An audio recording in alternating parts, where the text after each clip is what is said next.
우리 주 성령님의 임재와 인도하심에 또 섬세하심에 제가 이제 깜짝깜짝 놀랄 때가 많은데 오늘도 그러한 것 같습니다. 기억하신 분 있겠지만 제가 처음 장생포교에 왔을 적에 아동부 예배를 드리면서 그런 기도를 했었죠. 하나님께, 하나님, 내가 여길 왜 왔을까요? 그때 이제 그때 아동부 찬양이 오늘 소정이가 불렀던 예배자였습니다. 그때 받은 하나님의 말씀이 이곳에 있는 교우들을 예배자로 만들게 하기 위해서 왔다라는 말씀을 주셨습니다. 그리고 5년이 흘렀습니다. 소정이가 또 이 찬양을 부르는데 하나님께서 우리를 다시 회복과 재도약의 시간으로 주시려고 이 찬양을 듣게 하셨구나라는 생각을 하게 되었습니다. 그 예배자 다음에 나오는 찬양도 보세요. 우리의 힘과 능력이 아닌 하나님의 사랑의 손길과 능력으로 우리가 일어서게 되리라. 우리는 선한 것이 없습니다. 그러나 하나님의 사랑의 손길과 능력이 있기 때문에 우리 교회는 살아날 수 있는 것입니다. 그런 찬양을 소정이를 통해서 보내주신 하나님께 너무 감사합니다. 또 하나 감사한 것은 우리 소정이가 딸 하선이를 낳았는데 하선이로 인해서 우리 교회가 얼마나 기쁨이 넘치고 또 활기가 띄어지는지 몰라요. 한 6개월 전인가 우리 소정이가 아니죠. 하선이가 사물을 분간할 때였어요. 그러니까 직구준 권사님 집사님들이 이제 앉아가지고 소정이한테 이제 지나가는 사람한테 물어보는 거예요. 저는 하선이가 물어보는 거예요. 저 누구야? 그러면은 이제 이모, 뭐 삼촌, 오빠, 뭐 언니 이렇게 한 건데 삼촌인데 형이라고 불렸다, 뭐 오빠라고 부르면 얼마나 기분이 좋겠어요. 좋았고 또 이제 이모인데 언니라고 부르면 되게 기분이 좋고 언니인데 이모라고 부르면 기분이 좀 나쁘고 그러다가 이제 제가 마침 지나가게 된 거예요. 그래서 이제 하선이한테 누구야? 저는 당연히 외모 때문에 오빠라고 부를 줄 알았습니다. 어땠을까요? 하선이가 우리 생각보다 똑똑했어요. 저를 딱 보더니 아멘. 우리 하선이 주신 하나님, 그 하선이를 낳게 만드신 그 통로인 우리 소정이 얼마나 감사하고 소중한 존재인지 모릅니다. 잘 하나님의 딸들로 잘 커라 이런 마음으로 크게 축복의 박수 보내도록 하겠습니다.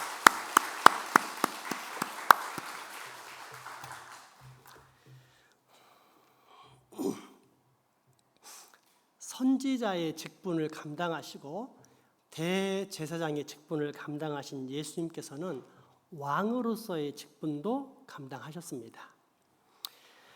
태어나실 때부터 받은 자기 백성을 자기 죄에서 구원할 자라는 예수님의 이름은 처음부터 왕으로 태어나셨다는 사실을 말해줍니다. 왜냐하면 백성이라는 말은 왕을 전제하기 때문입니다. 그렇게 동방의 박사들은 유대인의 왕으로 나신 이가 어디 계시뇨? 라고 물었고 아기 예수님을 배웠을 때 왕으로 생각하고서 예물과 경배를 드렸습니다. 또한 이 세상에 계실 때 실제로 예수님은 자연 만물에 대한 통치권을 행사하시고 죄의 세력과 죄의 결과로 나타난 모든 것들을 소멸하시면서 당신의 왕권을 드러내셨습니다. 이에 관한 대표적인 증거 3가지는 다음과 같습니다. 첫째, 물리적 세계의 통치자가 누구인지를 보여주시는 장면입니다. 마가복음 4장에 보면 예수님과 제자들이 배를 타고 바다를 건너시는데 거대한 폭풍이 일어나 배가 뒤집힐 뻔한 사건이 나옵니다. 이때 깜짝 놀라 모두 죽게 되었다며 벌벌 떨 때 예수님이 드넓게 일어나서 이렇게 명령하십니다. 바다야 잠잠해라. 바람아 얌전하게 있어라. 즉시 바다는 잠잠해졌고 바람도 고요해졌습니다. 이에 깜짝 놀라고 말문이 막혀서 당황하는 제자들에게 예수님은 내가 이 세상의 왕이라는 사실을 왜 아직도 믿지 못하느냐라는 질문으로 꾸짖으십니다. 마가복음 4장의 말씀 한번 들어보십시오. 이에 제자들에게 이르시되 어찌하여 이렇게 무서워하느냐 너희가 어찌 믿음이 없느냐 하시니 그들이 심히 두려워하여 서로 말하되 그가 누구이기에 바람과 바다도 순종하는가 하였더라. 아멘. 아멘. 둘째, 영적 세계의 통치자가 누구인지 가르쳐 주시는 장면입니다. 누가복음 8장에 보면 군대에 귀신 들린 자가 예수님을 만나 벌벌 떨고 있는 모습이 나타납니다. 이때 군대란 헬라어로 레기온이라 하는데 로마 군대의 여단 규모인 약 6천 명 정도를 말합니다. 그러면 상식적으로 누가 이기겠습니까? 6천 명 대 1명. 게다가 예수님은 육체를 입은 물리적 존재였고 귀신은 그 물리적 존재에 영향을 끼치는 영적인 존재입니다. 승패는 사실상 이미 결정났다고 해도 무방합니다. 그러나 결론은 정반대로 그것도 너무 싱겁게 끝나버렸습니다. 예수님이 꾸짖자 그 한마디에 귀신들이 벌벌 떨면서 나 좀 저리 보내주세요. 돼지떼기에 좀 넣어주세요. 라고 애원했기 때문입니다. 영적 세계에서 가장 영향력이 있는 존재, 영적 세계를 다스리는 진짜 왕이 누구라는 뜻입니까? 귀신이라는 말입니까? 아니면 예수님이라는 뜻입니까? 셋째, 이생과 내세, 시간과 공간을 비롯한 모든 차원의 통치자가 누구인지 가르쳐 주시는 장면입니다. 누가복음 8장과 요한복음 11장을 보면 죽은 회당장의 딸이 살아나는 모습과 예수님의 사랑하는 친구 나사로가 죽은 지 나흘 만에 부활, 다시 살아나는 그런 모습이 나옵니다. 죽었다는 말은 이 생에서의 삶이 끝나고 내세의 삶으로 들어갔다는 뜻이고 다른 차원의 삶을 살게 되었다는 의미입니다. 그런데 예수님께서는 이미 다른 시간, 공간, 내세 차원에 살고 있는 그들을 다시 불러내십니다. 그것도 누군가의 힘을 빌어 사는 것이 아닌 성부 하나님께 위임받아 직접 명령하심으로 그 일을 이루십니다. 그 중에서 요한복음 11장 나사로의 말씀을 한번 보겠습니다.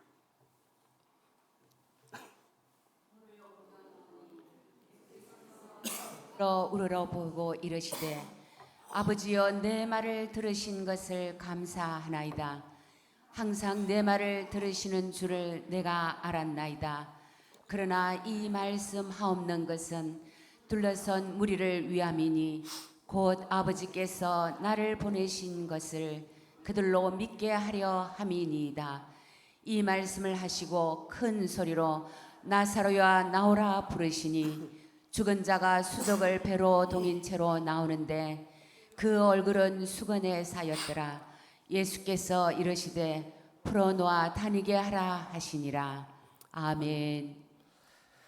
자, 그렇다면 이제 여러분이 직접 여러분의 입술로 고백해 보십시오.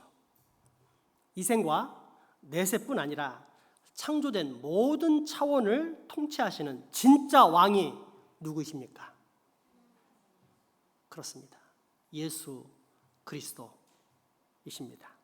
그리고 주님은 이 사실을 당신의 부활로서 더욱더 분명히 증명하셨습니다.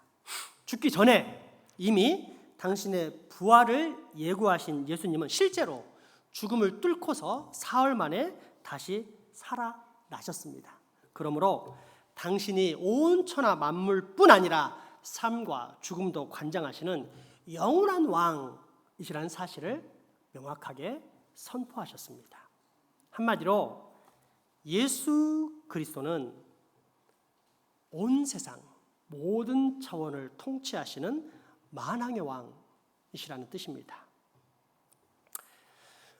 그럼에도 불구하고 우리는 이 왕에 대한 감각이 잘 와닿지 않습니다. 왜냐하면 지금 우리는 우리의 손, 우리의 투표로 최고의 통치권자를 뽑는 대통령제라는 민주주의에 살고 있기 때문입니다. 그 이전의 모든 수천 년의 역사는 다 왕사이고 최근 겨우 1세기 정도만 민주주의를 경험하고 있을 뿐인데 현 체제에 너무 익숙해져서 왕에 대한 감각이 약할 뿐 아니라 심지어 그 왕마저도 다수가 원하면 언제든지 바꿔버릴 수 있다라는 민주주의적 사고에 빠져버린 것입니다. 그리고 이처럼 익숙한 세속적 감각은 곧 무서운 문제를 야기하는데 그것은 이 세상의 원리와 질서를 영적인 차원에도 그대로 적용시키려 한다는 사실입니다. 하나님이 과연 선량한 사람들을 그렇게 지옥에 집어넣으실까? 넣을까요? 수많은 사람들이 하나님을 사랑의 하나님이라고 믿고 있는데 그런 하나님이 과연 영원한 멸망, 더 이상 희망도 없는 완전한 멸망이라는 가혹한 지옥의 형벌을 내리실까? 그럴까요, 여러분? 아마 그렇지 않을 것이다. 사랑과 자비의 하나님께서는 특별히 크고 악한 죄를 짓지 않는 한 우리를 다 천국에 들여보내실 것이다. 아니, 반드시 들여보내셔야만 한다. 이런 주장에 무슨 문제가 있습니까? 만약 있다면 무슨 문제일까요? 크게 두 가지인데, 첫째는 다수가 생각하니 하나님도 다수의 의견에 동의하셔야 한다는 대중주의적 사고로 그렇지 않은 하나님을 불의하다라고 규정하는 문제입니다. 둘째, 이에 못지않은 더 심각한 문제는 선과 악에 대한 절대적 기준은 오직 창조주요 절대자이신 하나님만이 결정할 수 있는데 그 왕 대신 하나님을 무시하고 이제는 인간들이 스스로 왕이 되어 이 선과 악의 기준을 만들어낸다는 사실입니다. 한마디로 반역입니다. 단순한 반항이 아닌 다분히 의도적이고 지속적인 반역입니다. 그런데 이러한 반역에 대한 처벌은 무엇입니까? 우리나라 역사를 살펴보면 왕에게 반역하는 자는 삼족이 멸함을 당하는데 이때 삼족이란 본인의 친가, 외가 또한 배우자의 집안 전체를 가리킵니다. 조선시대로 따지자면 친가, 외가, 처가의 8촌까지 멸족되었는데 이는 최소 수백 명의 사람이 딱 한 사람의 잘못으로 인해 말미암아 순식간에 전부 죽임을 당했다는 뜻입니다.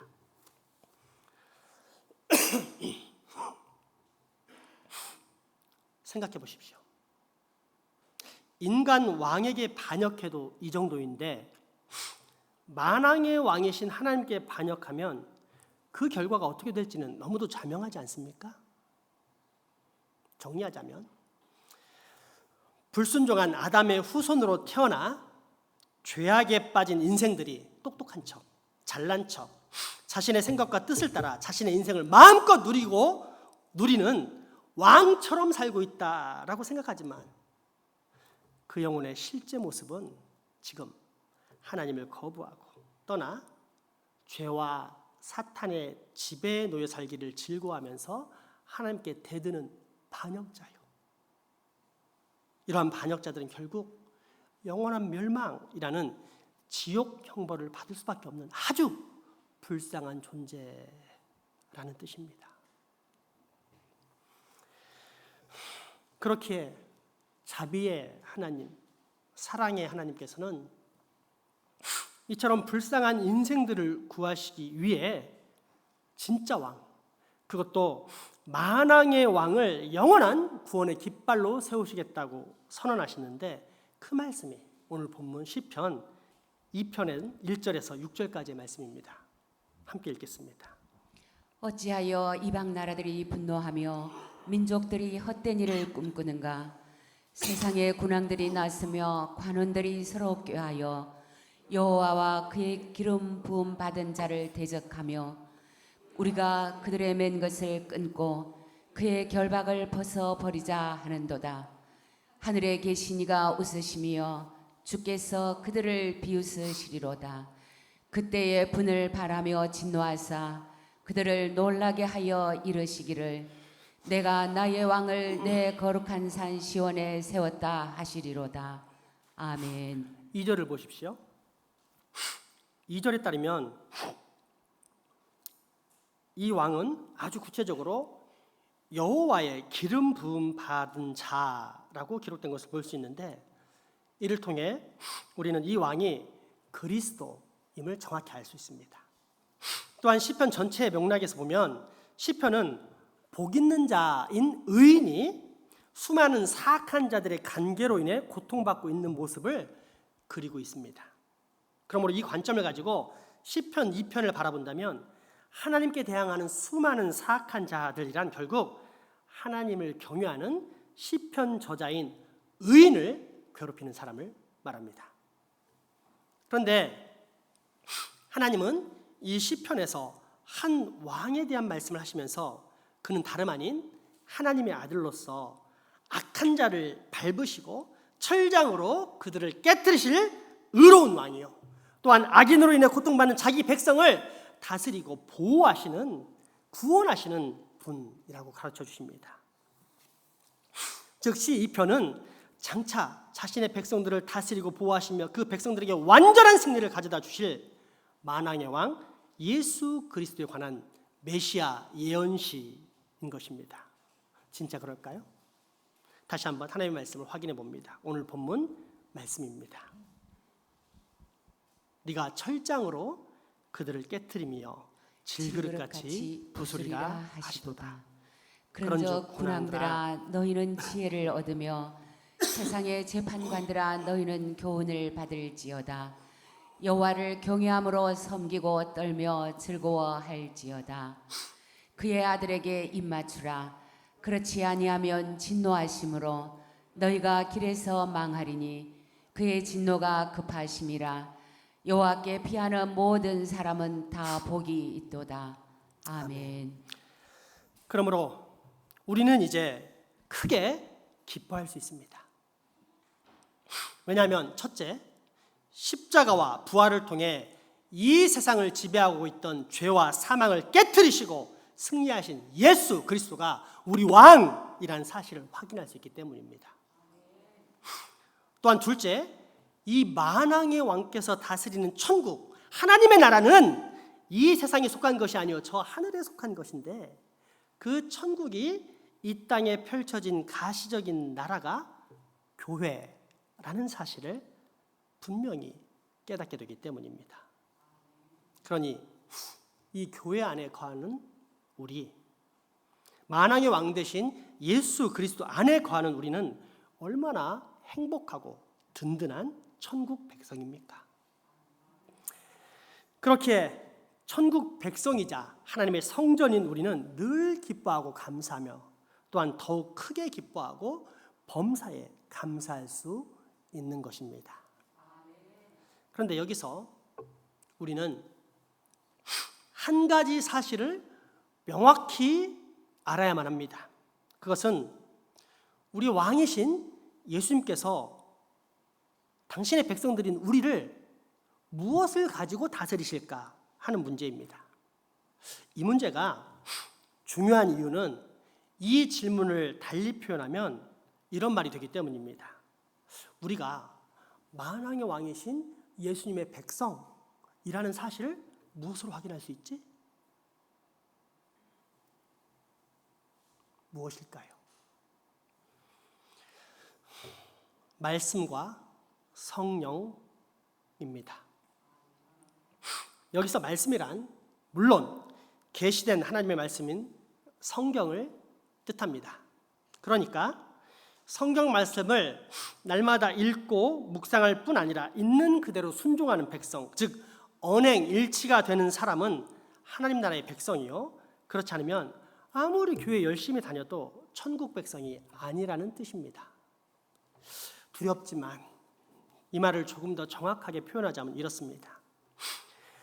만약 누군가가 입으로 열심히 하나님의 나라를 외치지만 실제 삶은 전혀 그 말씀을 따르지 못하거나 혹은 오히려 정반대의 행동을 한다면 그의 입술에는 비록 하나님의 나라라는 상표가 붙어 있을지 모르나 실제 삶은 여전히 죄악의 지배를 받는 사탄의 종이라는 뜻입니다.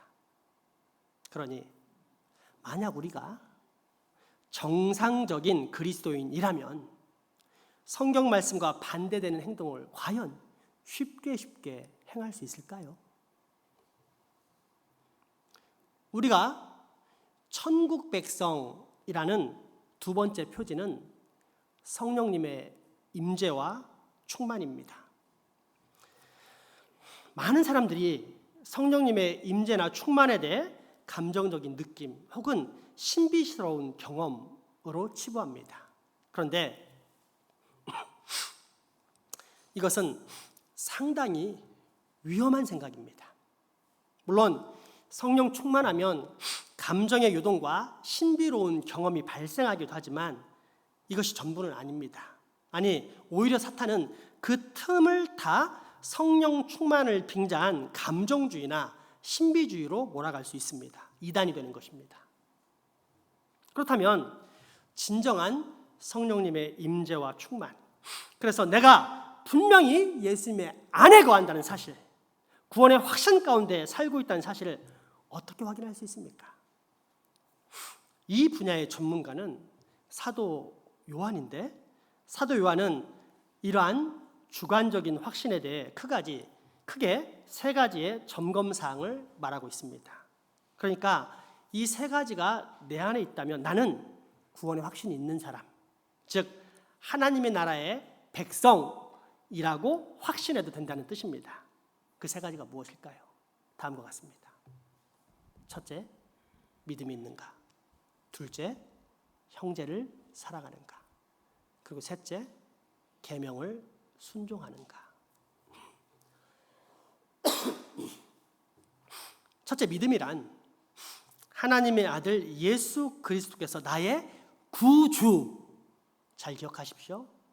나의 구주 되심, 나의 구원자이자 주인, 곧 나의 왕 되심을 믿는 것입니다. 요한복음 3장의 말씀입니다. 모세가 광야에서 뱀을 든 것 같이 인자도 들려야 하리니 이는 그를 믿는 자마다 영생을 얻게 하려 하심이라. 하나님이 세상을 이처럼 사랑하사 독생자를 주셨으니 이는 그를 믿는 자마다 멸망하지 않고 영생을 얻게 하려 하심이라. 하나님이 그 아들을 세상에 보내신 것은 세상을 심판하려 하심이 아니요 그로 말미암아 세상이 구원을 받게 하려 하심이라. 그를 믿는 자는 심판을 받지 아니하는 것이요 믿지 아니하는 자는 하나님의 독생자 이름을 믿지 아니하므로 벌써 심판을 받은 것이니라. 아멘.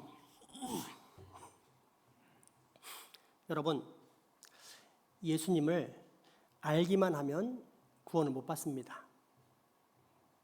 또한 예수님을 구원자로 믿기만 해도 구원을 못 받습니다. 그러면 어떻게 해야 구원을 받습니까?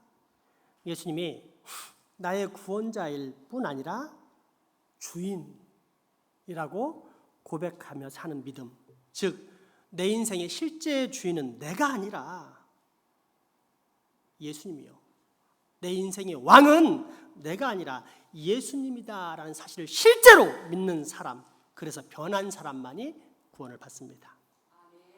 하나님 나라의 백성이 됩니다. 그러므로 여러분, 예수님을 구주로 모셔 드립시오. 성령님이 내 안에 임재하시고 충만하시다는 확신을 가질 수 있는 두 번째 증거, 그것은 형제 사랑입니다. 요한 1서 말씀 중에서 4장 말씀만 보도록 하겠습니다. 누구든지 하나님을 사랑하노라 하고 그 형제를 미워하면 이는 거짓말하는 자니 보는 바 그 형제를 사랑하지 아니하는 자는 보지 못하는 바 하나님을 사랑할 수 없느니라. 우리가 이 계명을 주께 받았나니 하나님을 사랑하는 자는 또한 그 형제를 사랑할지니라. 아멘. 여러분, 혹시 우리 중에 여전히 형제를 미워하고 비방하고 이간질하며 서로의 사이를 갈라놓는 사람이 있습니까? 그렇다면 안타깝지만 그 사람은 아직 하나님 나라에 들어오지 못한 것입니다. 너무 심하다고요? 아닙니다. 왜냐하면 이러한 강조는 사도 요한보다 우리 주 예수님이 더욱 강하게 선포하셨기 때문입니다. 예수님께서 직접 하나님의 나라를 가르치시는 산상수훈이 기록된 마태복음 5장의 말씀을 한번 들어보십시오. 옛 사람에게 말한 바 살인하지 말라. 누구든지 살인하면 심판을 받게 되리라 하였다는 것을 너희가 들었으나 나는 너희에게 이르노니 형제에게 노하는 자마다 심판을 받게 되고 형제를 대하여 나가라 하는 자는 공회에 잡혀가게 되고 미련한 놈이라 하는 자는 지옥불에 들어가게 되리라. 그러므로 예물을 제단에 드리려다가 거기서 내 형제에게 원망 들을 만한 일이 있는 것이 생각나거든 예물을 제단 앞에 두고 먼저 가서 형제와 화목하고 그 후에 와서 예물을 드리라. 아멘. 그러므로 여러분, 혹여라도 여전히 앙심을 품고 있고 비방을 하고 있으며 이간질과 서로를 갈라놓는 무리지음의 죄 가운데 살고 있다면 얼른 그 자리에서 돌이키십시오. 그리고 형제를 사랑하십시오. 그래서 내가 죄의 지배를 받는 사탄의 종이 아니라 하나님의 지배, 사랑의 지배, 곧 형제를 사랑하는 하나님 나라의 백성임을 분명히 증명하십시오. 왜냐하면 성령님의 임재와 충만 가운데 거하는 하나님 나라의 백성은 반드시 형제를 사랑하게 되어 있기 때문입니다. 마지막 세 번째, 성령님의 임재와 충만으로 말미암아 내가 구원의 확신 가운데 거하는 분명한 하나님 나라의 백성이라는 증거는 계명에 대한 순종입니다. 요한 1서 2장 3절에서 6절까지 말씀을 읽어보십시오. 우리가 그의 계명을 지키면 이로써 우리가 그를 아는 줄로 알 것이요 그를 아노라 하고 그의 계명을 지키지 아니하는 자는 거짓말하는 자요 진리가 그 속에 있지 아니하되 누구든지 그의 말씀을 지키는 자는 하나님의 사랑이 참으로 그 속에서 온전하게 되었나니 이로써 우리가 그의 안에 있는 줄을 아노라. 그의 안에 산다고 하는 자는 그가 행하시는 대로 자기도 행할지니라. 아멘. 이 말씀의 의미는 명백합니다. 한 사람이 불순종함으로 말미암아 세상이 사망에 빠진 것처럼 한 사람이 순종함으로 인해 온 세상이 생명을 얻게 되었는데 이때 한 사람이란 예수 그리스도요. 이 한 사람이 순종한 것은 하나님의 계명이라는 뜻입니다. 그러므로 만약 예수 그리스도를 믿는 사람, 그래서 누군가가 정말로 하나님 나라의 백성이라면 그는 반드시 예수님을 따라 하나님의 율법, 계명에 순종하게 되어 있습니다. 그러므로 여러분, 만약 여러분에게 순종하지 않고 있는 하나님의 계명이 있다면 얼른 회개하고 돌이키십시오. 자신들만 알고 남들은 모를 것이다 라는 생각으로 성령님을 기만하다가 저주와 심판을 받고 사망에 이른 아나니와 삽비라처럼 되지 않도록 지금 어서 빨리 그 불순종의 자리에서 돌이키십시오. 그게 스스로 왕이 되어 나의 안일과 만족 속에 거하는 게으름입니까? 아니면 타는 듯한 자기의 남들에게 인정받고 인기를 얻고 싶어 안달나 하는 명예욕입니까? 아니면 내 속에서 끊임없이 솟아오르는 정욕의 마음, 음란입니까? 그것도 아니라면 재물에 대한 욕심 때문에 정직하게 꺼내놓지 못함으로 하나님을 기만하는 헌금 생활입니까? 그러나 이 모든 것들은 결국 하나님의 계명을 어기는 불순종의 행위, 아담의 행위를 그대로 반복하는 것입니다.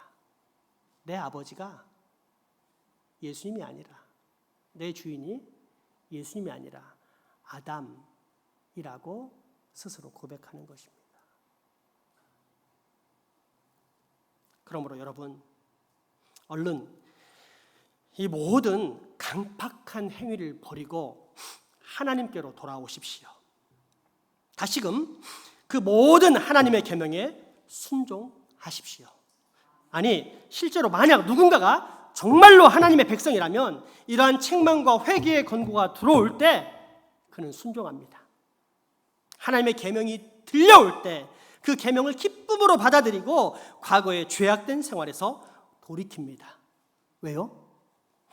그는 더 이상 죄악의 지배를 받는 사탄의 종이 아닌 만왕의 왕 대신 예수님의 통치를 받는 하늘나라의 백성이기 때문입니다. 하나님의 맑고 깨끗하고 거룩하고 아름다운 영, 곧 성령님의 임재와 충만을 누리는 하늘 백성이기 때문입니다. 그러므로 여러분, 이제 설교를 맺어지으며 다시 한번 당부합니다. 여러분이 만약 예수님을 믿는 진짜 성도라면, 그래서 예수님을 내 인생의 참 주인이요 왕으로 모시고 있는 천국 백성이라면 내 안에는 반드시 두 가지 변화가 있다는 사실을 깨닫기 바랍니다. 무엇입니까? 내가 날마다 왕 대신 예수님께로부터 말씀과 성령으로 통치를 받는다는 것입니다. 이때 말씀은 당연히 계시된 하나님의 말씀인 성경으로 우리는 날마다 생명의 양식인 성경을 통독하고 묵상할 뿐 아니라 반드시 실천하며 살게 됩니다. 또 다른 통치는 성령인데, 성령으로 통치받는 삶이란 세 가지 열매가 있는 삶을 말합니다. 첫째, 예수 그리스도를 구주로 믿는 믿음. 둘째, 형제를 사랑하는 사랑. 셋째, 하나님의 계명을 지키는 순종입니다. 이러한 말씀과 성령님의 통치가 여러분 안에 있습니까? 말씀과 성령의 통치를 받는 것을 즐거워하십니까? 그렇다면 여러분 기뻐하십시오.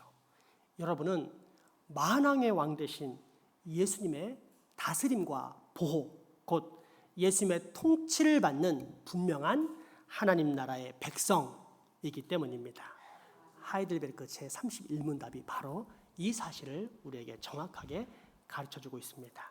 왜 하나님의 아들은 그리스도 곧 기름 부음을 받은 자라고 불립니까? 왜냐하면 성자 하나님은 성부 하나님에게서 임명을 받고 또한 성령 하나님으로 기름 부음을 받았기 때문입니다. 그래서 우리의 으뜸가는 선지자와 교사로서 우리에게 우리의 구원에 대한 하나님의 은밀한 계획과 뜻을 온전히 계시해 주십니다. 또한 우리의 대제사장으로서 자기의 몸을 단 한 번의 희생 제물로 드리셔서 우리를 구속하셨으며 하나님 아버지 앞에서 항상 우리를 위해 간구하십니다. 그리고 우리의 영원한 왕으로서 자신의 말씀과 성령으로 우리를 다스리시며 나아가 자신의 말씀과 성령으로 우리를 위해 얻으신 구원 안에 우리가 머물러 있도록 우리를 지켜주시고 붙들어 주십니다. 아멘. 여러분, 방황의 시간은 이것으로 족합니다. 하나님의 음성이 들려올 때 그 음성에 순종하고 돌이키는 자가 예수님을 왕으로 모신 사람입니다. 돌이키십시오. 회개하십시오. 하나님의 백성이 되십시오. 여기에 우리의 유일한 소망이 있습니다. 기도합시다. 나의 왕 되신 예수님, 오늘 우리로 예수님이 나의 구원자가 되실 뿐 아니라 만왕의 왕이여 내 인생의 진정한 주인이심을 다시금 분명하게 듣게 하시니 감사합니다. 주님, 혹여라도 우리 교회에 여전히 인생의 보좌에 자신이 왕이 되어 살고 있는 영혼들이 있다면 불쌍히 여겨 주십시오. 그래서 그를 꼭 구원시켜 주십시오. 예수님께 그 인생의 보좌를 내어줌으로 왕으로 모시는 제대로 된 하나님 나라 백성이 꼭 될 수 있게 하여 주옵소서. 만왕의 왕 되신 나의 주인 되신 예수님 이름으로 기도합니다. 아멘. 헌금하시겠습니다.